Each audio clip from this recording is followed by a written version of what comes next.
एक समय की बात है। एक हरे भरे गांव में रहने वाला किसान रमेश हर रोज अपनी मेहनत के बल पर अपने परिजनों का पेट भरता था।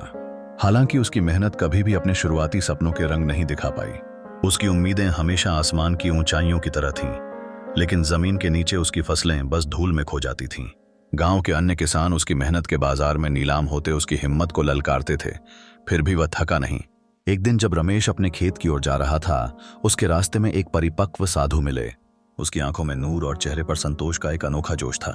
जब साधु ने रमेश की सेवा देखी तो उन्होंने उसे एक अनमोल गिफ्ट दिया, एक जादुई बीज। साधु ने कहा, यह बीज तुम्हारी मेहनत और सब्र का फल देगा, बस इसे बुआने के बाद धैर्य रखो। रमेश ने उस बीज को अपनी जमीन में बो दिया, उम्मीद के साथ कि वो दिन जरूर आएगा जब उसकी किस्मत बदलेगी। दिन बीतते गए और हफ्ते महीने उलटते गए। हर दिन रमेश अपने खेत पर जाता, बीज को देखने की उम्मीद में, लेकिन वहां केवल बंजर जमीन और हंसने वाले पड़ोसी थे। जब अन्य किसानों की फसलों ने ताल खोली, रमेश की जगह सूनी थी।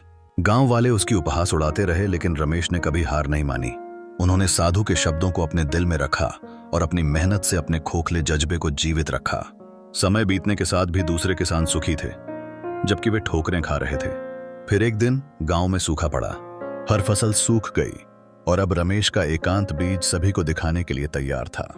5वें साल की शुरुआत में जब उम्मीदें समाप्त हो चुकी थीं, तब एक अंकुर ने आकाश छूते धैर्य का मुखौटा तोड़ा। इसने अपने अतुलनीय विकास की कहानी शुरू की।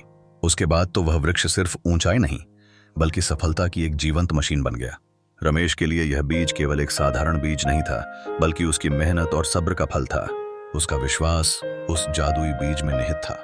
आज पूरा गांव उसे एक परिपक्व किसान के रूप में देखता था, जिसने न केवल अपने जीवन को बदला, बल्कि सबको यह समझाया कि अचानक आए किस्मत के खेल में बस एक चीज जरूरी होती है, सब्र।